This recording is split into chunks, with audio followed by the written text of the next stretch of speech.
Doctor Rajkumar ಅವರ ಸಮಾಧಿಗೆ ನೀಡಿರುವ 2.5 ಎಕರೆ ಜಾಗದ ಕುರಿತು ನಟ ಚೇತನ್ ಸಾಮಾಜಿಕ ಜಾಲತಾಣದಲ್ಲಿ ಪ್ರಶ್ನೆ ಎತ್ತಿದ ವಿಚಾರ ಇದೀಗ ಭಾರೀ ವಿವಾದಕ್ಕೆ ಕಾರಣವಾಗಿದೆ. ಕನ್ನಡದ ಪರವಾಗಿ ಹಲವು ಸಾಹಿತಿಗಳು, ಕವಿಗಳು ಮತ್ತು ಲೇಖಕರು ಅಪಾರ ಕೊಡುಗೆ ನೀಡಿದ್ದಾರೆ. ಅವರಿಗೆ ಯಾಕೆ ಜಾಗ ನೀಡಿಲ್ಲ ಅಂತ ಚೇತನ್ ಪ್ರಶ್ನೆ ಮಾಡಿದ್ರು. ಈ ಹೇಳಿಕೆಗೆ ಕನ್ನಡ ಪರ ಸಂಘಟನೆಗಳಿಂದ ತೀವ್ರ ವಿರೋಧ ವ್ಯಕ್ತವಾಗಿದೆ. ಪ್ರವೀಣ್ ಶೆಟ್ಟಿ ನೇತೃತ್ವದ ಕರವೇ ಬಣ ಬೆಂಗಳೂರಿನ ಚಲನಚಿತ್ರ ವಾಣಿಜ್ಯ ಮಂಡಳಿ ಮುಂದೆ ಪ್ರತಿಭಟನೆ ನಡೆಸಿ ನಟ ಚೇತನ್ ವಿರುದ್ಧ ಕ್ರಮ ಕೈಗೊಳ್ಳುವಂತೆ ಆಗ್ರಹಿಸಿದರು.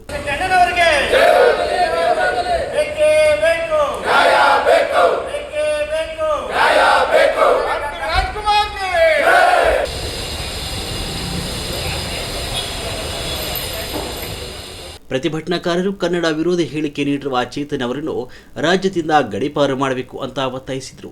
ಅಲ್ಲದೆ ಡಾಕ್ಟರ್ ರಾಜ್ಕುಮಾರ್ ಬಗ್ಗೆ ಅವಹೇಳನಕಾರಿ ರೀತಿಯಲ್ಲಿ ಮಾತನಾಡಬಾರದು ಅಂತ ಎಚ್ಚರಿಕೆಯನ್ನು ಕೂಡ ನೀಡಿದರು. ಈ ವಿಚಾರ ಇದೀಗ ಸಾಮಾಜಿಕ ಜಾಲತಾಣಗಳಲ್ಲೂ ದೊಡ್ಡ ಚರ್ಚೆಗೆ ಗ್ರಾಸವಾಗಿದ್ದು ಪರ ವಿರೋಧ ಅಭಿಪ್ರಾಯಗಳು ವ್ಯಕ್ತವಾಗ್ತಿವೆ.